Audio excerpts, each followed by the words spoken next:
안녕하세요. 비트 사이다입니다. 주요 종목 분석 및 투자 전략에 대해서 말씀드리겠습니다. 오늘 주요 종목으로는 온도 파이낸스하고 XRP, 솔라나 세 종목에 대해서 종목 분석을 좀 진행을 하려고 하고 있고요. 종목 분석에 앞서서 현재 비트코인 상황에 대해서 한번 설명드리고 종목 분석 들어가도록 하겠습니다. 터널링 안에서의 움직임이다라고 봤을 때에는 이 중간 추세선을 깨지 않았을 때 비트가 상승을 할 수 있을 거라고 생각을 했는데 지금 현재는 이 중간 추세선을 깨고 내려왔습니다. 그래서 상황으로 봤을 때는 그렇게 좋지 않은 상황인 것 같고요. 지금 약간의 반등이 나오고는 있지만 이 반등이 완전히 추세를 돌리기에는 사실 좀 그렇게 큰 의미 있는 반등이 아니다라고 저는 보고 있거든요. 그리고 이 현재 이제 봤을 때 이 추세로 봤을 때에는 만약에 이 추세에서 여기서 떨어진다라고 했을 때는 24년도 3월부터 9월까지 하락분, 상승과 조정의 하락분이 약 30% 정도 나왔거든요. 근데 지금도 상승을 했고 상승에 대한 조정분을 지금 반납을 하고 있는데 이 상승에 대한 조정분이 딱 정확히 하단의 추세선을 찍으면 딱 30%가 나오거든요. 그래서 채널링의 상태로 봤을 때는 전체적인 흐름으로 봤을 때는 똑같이 또 30%의 하락이 나올 수도 있는 지점이다라고 보시면 되는데요. 지금 현재 약 20% 정도가 하락을 했습니다. 그래서 지금 여기서 이렇게 재보면 8에서 한 9%, 10% 정도 하락이 추가적으로 더 발생을 할 수 있다라고 생각을 하고 있고요. 다만 지금의 추세가 반등의 시작일 것이냐에 대한 부분은 조금 더 조심스럽게 봐야 할 것 같습니다. 지금의 상승이 추세선을 뚫고 올라갈 수도 있는데 지금의 반등이 사실은 좀 그렇게 센 반등이 아니다라고 판단을 하거든요. 그렇다고 해서 이게 뭐 바로 이렇게 떨어질 거라고 생각은 하지는 않고요. 이게 이렇게 약간의 반등을 주면서 이렇게 뭐 떨어지지 않을까라고 생각을 하고 있습니다. 이렇게 약간의 반등과 하락을 반복하면서 내려가지 않을까라고 생각을 하고 있습니다. 다만 한 가지 이슈는 좀 있는데요. 뭐냐면 2월 28일이 옵션 만기일입니다. 선물 비트코인 옵션 만기일인데 옵션 만기일이 약간 그 변수가 될 수 있을 거라고 생각을 합니다. 옵션 만기일 때 지금 이 물량에 대한 부분들이 옵션 만기일 때문에 좀 나왔다라는 얘기들도 좀 있어서 옵션 만기를 지나면 상승으로 돌아서지 않을까라는 기대를 좀 한번 해보고 있거든요. 금액적으로는 한화 기준으로 봤을 때는 한 1억 1천만 원 정도까지 하락할 수 있지 않을까. 하락에 대한 부분도 열어놓아야 하지 않겠냐라는 부분을 생각을 가지고 있습니다. 다만 다들 바라듯이 이 부분에서 상승을 해주는 거를 좀 저도 바라고 있는데요. 저도 현물이 좀 물려 있기 때문에 여기서 상승을 해주는 거에 대해서 저도 굉장히 바라고 있는데 일단은 큰 그림에서의 비술적 차트로 봤을 때는 이 터널의 하단 추세선을 터치하지 않을까라고도 생각을 하고 있습니다. 물론 여기서 바로 올라가면 제일 좋을 거라고 생각을 하는데요. 200일선을 딛고 위로 올라갈 수 있었으면 제일 좋긴 한데 이 부분에 있어서 200일선을 지킬 수 있을지 아니면 하단을 할지 이 부분에 대해서는 조금 더 조심스럽게 접근을 해야 할 것 같습니다. 단기 관점도 한번 보겠습니다. 일단 단기 관점으로 보면 지금 단기 관점으로 좀 보면 현재 비트코인 30분봉 차트거든요. 30분봉 차트인데 지금 단기적으로는 사실 여기서 밑꼬리를 달고 상승 다이버전스가 살짝 나와줬거든요. 근데 보통 상승 다이버전스가 이렇게 이 각이 저점은 낮아지는데 RSI는 위로 올라갔을 때 상승 다이버전스라고 보통 이제 이해를 하시는데 사실 실전에서는 이 부분뿐만 아니라 이렇게 차트가 이 RSI의 기울기도 좀 봐줘야 합니다. 근데 이렇게 저점이 내려오는 이 각도가 굉장히 가파른 반면에 RSI가 올라가는 각도는 그렇게 높지 않고 또 이 RSI 여기서 밑꼬리를 달고 위로 올라가면서 상승할 때 이 거래량이 늘어나줘야 하거든요. 올라갈 때 거래량이 상승을 좀 같이 이렇게 해줘야 하는데 지금 현재 거래량이 빠지면서 올라가기 때문에 이 이론적으로 봤을 때는 이게 상승 다이버전스를 그리고는 있지만 사실은 이 상승 다이버전스로 보기에는 좀 어렵습니다. 왜냐하면 거래량에 대한 부분도 좀 적고 이 기울기도 이거에 비해서 그렇게 높지 않기 때문에 강한 상승 다이버전스라고 얘기하기는 좀 어렵고요. 보통은 상승 다이버전스가 확실하게 확률적으로 높은 정말 상승에 대한 다이버전스를 그려주려면 이렇게 있고 여기서 급락이 이렇게 한번 여기 급락이 나와주면서 밑꼬리를 달고 위로 올라가주는 형태로 거래량이 같이 터져줘야 합니다.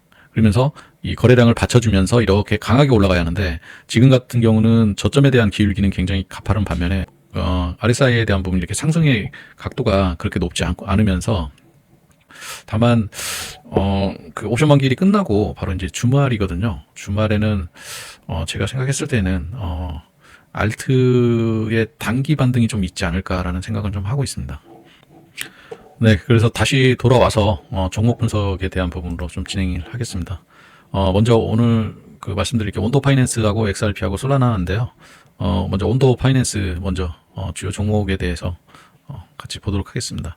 온도 파이낸스 차트를 보기 전에 기본적으로 온도 파이낸스가 어떤 건지에 대한 부분을 아시는 분들도 있겠지만 온도 파이낸스에 대해서 잠깐 말씀드리고 차트 분석 들어가도록 하겠습니다. 온도 파이낸스 같은 경우는 국채나 채권, 주식 등과 같은 현실의 실물 자산을 RWA를 통해서 블록체인화하는 기능을 제공해주는 코인이다라고 생각을 하시면 되고요.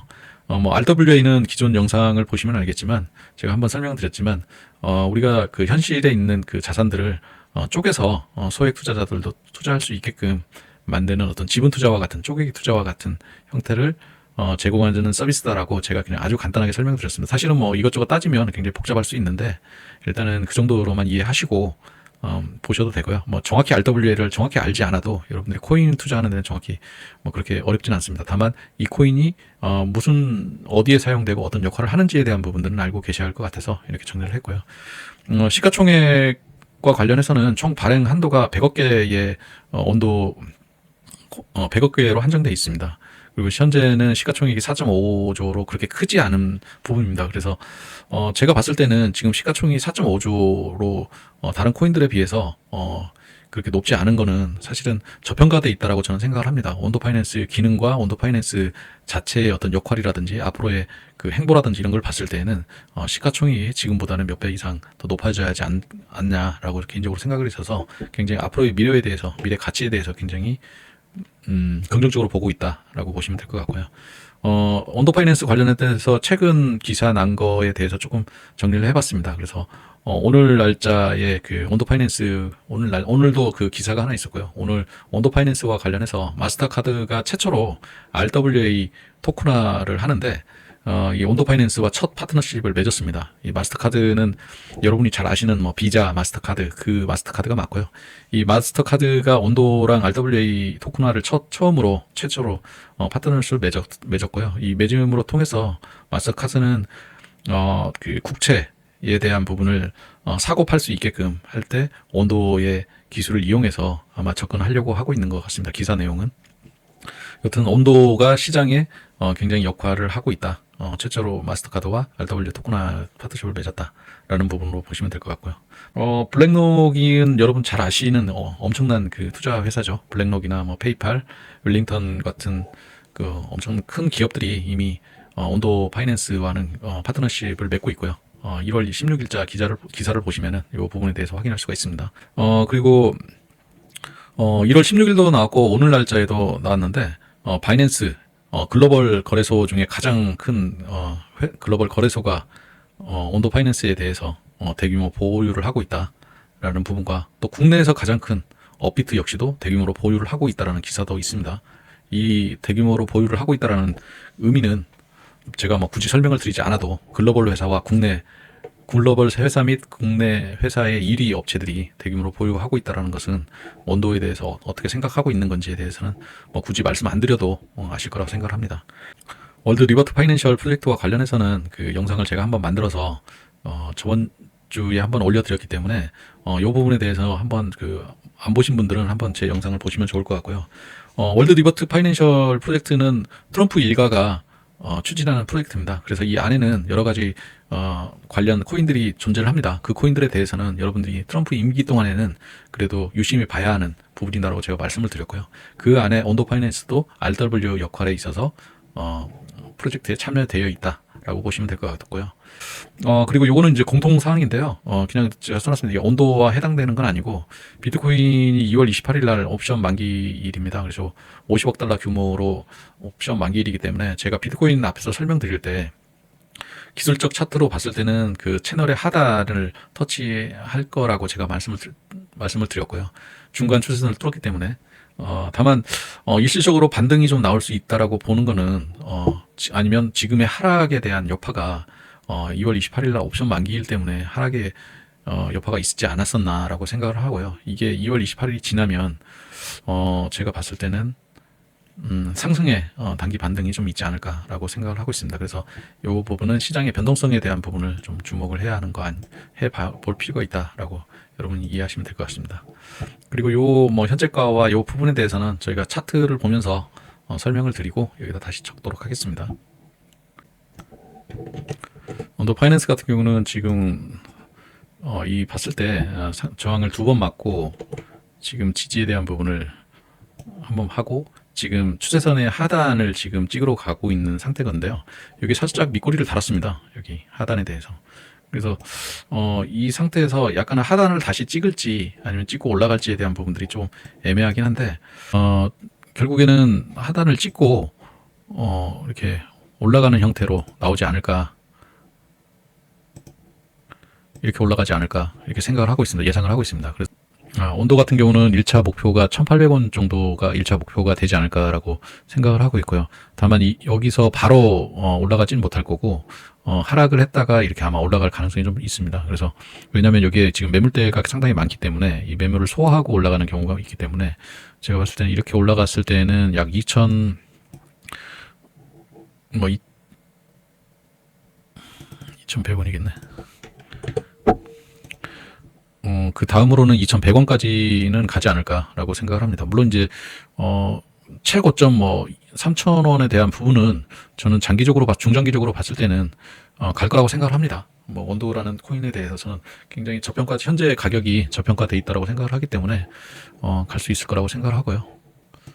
그리고 지금은 워낙 짧은 이 온도가 이게 워낙 짧기 때문에 제가 봤을 때는 전고점에 대한 부분은 중장기적으로 봤을 때는 충분히 전고점을 뚫고 올라갈 수 있을 거라고 생각합니다. XRP 같은 경우는 현재 금융 시스템, 즉 송금 시스템과 관련을 해서 속도라든지 높은 수수료라든지 이런 부분에 있어서 개선을 하고자 이게 만든 거고요. 자세한 내용은 제 이전 영상에 XRP에 대한 개념과 서비스 소개에 대한 부분들이 같이 있기 때문에 그 영상 보시면은 좀 더 자세히 알 수 있으실 거라고 생각을 합니다.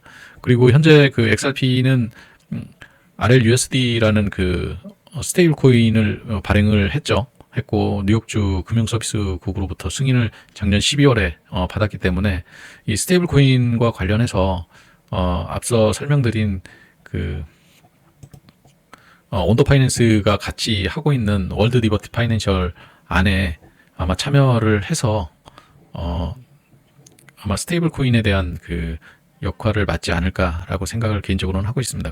그레이스케일에서 XRP ETF를 공식적으로 검토한다라는 기사도 있었습니다. 그래서 실제 XRP와 관련된 그 현물 ETF가 빠르게 진행될 수 있지 않겠냐라는 그런 기사 내용인 거고요.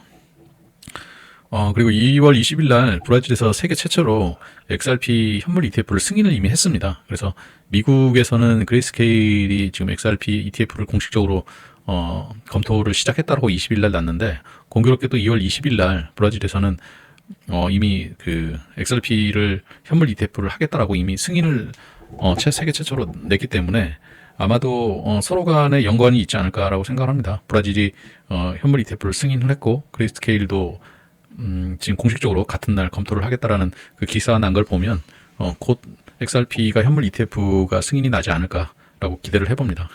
그렇게 된다라고 하면 XRP의 가치와 시장에서의 활용성에 대한 부분에 있어서 아무래도 가격적인 영향이 있을 거라고 생각을 합니다. 그래서 XRP를 지금 차트를 한번 잠깐 보면 XRP도 차트를 보면 XRP 같은 경우는 지금 현재 고점을 찍고 이 채널 안에서의 하단을 지지를 하고 있는 모습을 보여주고 있습니다. 그래서 지금 보면 3,000원 정도의 3,000원 이 하단에 이 채널을 지금 지켜주고 있는데 가격적으로는 3,000원 정도의 지지선이라고 보시면 될 것 같고요. 밑꼬리를 잘고 지금 이 터널 안에서의 모습을 보여주고 있다라고 보시면 될 것 같고요. 현재 파동으로 보면 채널 안에서 지금 채널의 하단을 찍고 지금 중간 추세에 대한 부분을 가고는 있는데 이렇게 상승하지 않을까라고 좀 기대를 해보고는 있습니다. 다만 지금 보면 이 중간 추세 라인이 XRP가 행보했던 이 구간에 대한 매물이 굉장히 많거든요. 예전에 지지였던 3,400원대, 3,500원대의 이 가격대가 지금은 이제 저항이 돼서 이 구간을 3,400원, 500원을 뚫어줘야 하는 상황인데 신규 투자를 하시는 분들이라고 하면 여기 3,400원을 뚫고 올라가는 추세를 확인하고 진입을 하시면 될 것 같고요. 지금 홀딩하고 계신 분들이라면 그냥 제가 봤을 때는 XRP도 중장기적으로는 굉장히 올라갈 수 있을 거라고 생각을 하고 있어서 4,000원까지는 올라갈 수 있을 거라고 생각을 합니다. 그래서 단기적으로는 그래서 그 정리를 해보면 리플 같은 경우는 지금 채널에 있어서 하단 추세선을 닫고 지금 중간 추세선을 뚫고 올라가느냐 아니면 맞고 떨어지냐에 대한 관점으로 보시면 될 것 같고요. 신규 진입 단기 투자를 하시는 분들이라면 투자에 있어서 1차 목표는 3,600원 그리고 2차 목표는 4,100원 정도로 가져가시면 될 것 같고요. 신규 진입하시는 분들은 그리고 손절은 2,950원 전 꼬리를 달고 올라왔던 전 저점 2,950원 정도에서 손절을 걸어놓고 투자를 하시면 될 것 같습니다. 솔라나 같은 경우는 기존의 이더리움의 그 늦은 속도와 높은 수수료에 대한 부분을 좀 해결하고자 나온 메인넷 개념의 코인이라고 보시면 될 것 같고요. 솔라나 같은 경우는 굉장히 이더리움에 비해서 빠른 속도와 낮은 수수료를 가지고 있습니다. 그래서 그 위에서 대규모의 어플리케이션들을 개발하고 서비스를 할 수 있게끔 그 메인넷 자체가 굉장히 잘 돼 있습니다. 그래서 솔라나의 주요 기능에 대한 부분은 이 정도로 설명을 드리면 될 것 같고 솔라나 같은 경우는 최근에 이제 기사에 가장 많이 나오고 있는 게 3월 1일 날 언락 이슈가 좀 있습니다. 뭐냐면 그 FTX 사태가 터졌을 때 그 FTX에서 가지고 있는 그 솔라나라든지 이더리움과 관련된 그 코인들을 그걸 막기 위해서 파산 신청을 하면서 그걸 매도를 했습니다. 근데 그 매도 물량을 갤럭시 디지털하고 펜테라라는 그 업체랑 피겨라는 업체가 그 당시에 그 이 FTX 물량을 그 흡수를 했거든요. 샀거든요. 그 굉장히 싼 가격에 샀죠. 그래서 이걸 샀는데 이게 이제 3월 1일 날 언락 된다라고 보시면 될 것 같고요. 그 언락 물량이 1,120만 개의 솔라나 물량이 언락이 됩니다. 그 솔라나 총 유통량의 약 8% 정도가 되는 물량이 언락이 된다라고 보시면 될 것 같아서 최근에 그 솔라나가 다른 코인들에 비해서 좀 메이저 코인 치고는 많이 빠진 이유가 이 언락에 대한 그 우려 때문에 많이 빠졌다라고 보시면 될 것 같고요. 그리고 또 바이낸스 자체가 보유하고 있었던 이더리움이나 솔라나 자산에 대해서 불특정 지갑으로 대규모 이동을 하는 그 기사가 있었습니다. 2월 25일 날. 이거는 보통은 불특정 지갑에서 바이낸스로 이체가 됐을 때는 매도를 하기 위해서 이체하는 경우가 많고 바이낸스 이런 거래소에서 어떤 개인 지갑으로 이동했을 때는 장기 보유를 하기 위해서 이렇게 가는 그 경우가 많은데 이거 같은 경우는 바이낸스 자체가 보유하고 있던 그 자산을 불특정 지갑으로 옮겼기 때문에 이거는 조금 다르게 해석할 수가 있습니다. 무슨 얘기냐면 바이낸스 자체가 가지고 있는 코인에 대한 부분을 어떤 불특정 개인 지갑과 관련된 곳으로 옮겼다라는 거는 어떤 그 코인에 대한 어떤 매도라든지 다른 의미로 좀 해석할 수가 있거든요. 그러니까 지갑으로 옮겨서 다시 다른 어떤 거래소라든지 이런 데 매도하기 위한 취지로 한 게 아니냐라는 그런 썰도 있고, 뭐 또 그냥 자산 분배를 위해서 잠시 이동한 거다, 아니면 거래 시장의 어떤 유통 물량이라든지 이런 것들을 하기 위해서 시장의 균형을 위해서 옮긴 거다, 여러 가지 해석들이 있습니다. 근데 아무튼 3월 1일 날 언락과 관련돼서 시장이 어떤 방향인지 는 모르겠지만 뭔가 대비하고 있다라고 보시면 될 것 같습니다. 그리고 최근에 이제 기사 중에 여러분이 잘 알고 있지만 아르헨티나 대통령이 이 솔라나 기반의 민코인, 뭔가 리브라라는 민코인 그 사태가 좀 벌어지면서 솔라나 생태계에 대한 어떤 신뢰성, 내부 거래에 대한 부분들이 좀 이슈가 되면서 신뢰성이라든지 아니면 어떤 검증, 어떤 코인에 대한 검증이라든지 이런 부분에 있어서 조금 신뢰감이 좀 많이 감소되어 있는 상태입니다. 그래서 전체적으로 조금 안 좋은 상황이긴 한데, 저는 3월 1일 날 언락을 하더라도 지금 이 대규모 언락을 다 하더라도 이 기관들이 이걸 한 번에 다 팔 것이냐에 대한 부분은 조금 반반이라고 봅니다. 물론 지금 상황이 별로 안 좋고 시장이 좋지 않기 때문에 일부 물량을 매도할 거라는 생각은 가지고 있는데, 그렇다고 해서 그때 받았던 그 코인 모두를 다 팔 것이냐에 대한 부분은 너무 염려하실 정도는 아니지 않겠냐. 그리고 또 이 언락과 관련된 지금 가격 조정은 이미 선반영되지 않았을까라고 생각을 합니다. 그래서 28일, 3월 1일이 되면 오히려 매수의 기회가 되지 않을까라고 생각을 하고 있습니다. 차트를 잠깐 보면 솔라나 같은 경우는 단기적인 관점으로 봤을 때는 지금 30분봉으로 보면 1차적인 상승 채널에서 하단의 추세선을 이탈을 하면서 급락이 지금 나왔거든요. 1차 목표가는 30만 원 정도의 언저리에서 1차 목표가를 가지고 단기적으로 접근을 하시면 될 것 같고요. 혹시나 그 더 떨어지면서 18만 원에 대한 부분의 지지선을 깨고 내려간다라고 했을 때는 그때는 손절을 해주시는 게 제가 봤을 때는 맞다라고 생각을 하고 있습니다. 오늘 종목에 대한 이슈 및 투자 전략에 대해서 비트코인에 대한 부분 잠깐 설명을 드렸고, 그 온도 파이낸스와 XRP 그다음에 솔라나에 대한 투자 전략에 대해서 잠깐 말씀드렸습니다. 오늘 준비한 이 코인에 대한 이 분석과 관련해서는 지속적으로 진행을 하려고 하고 있습니다. 그래서 원하시는 코인이 있으시면 댓글 달아주시면은 관련해서 준비를 해서 다시 방송 키도록 하겠습니다.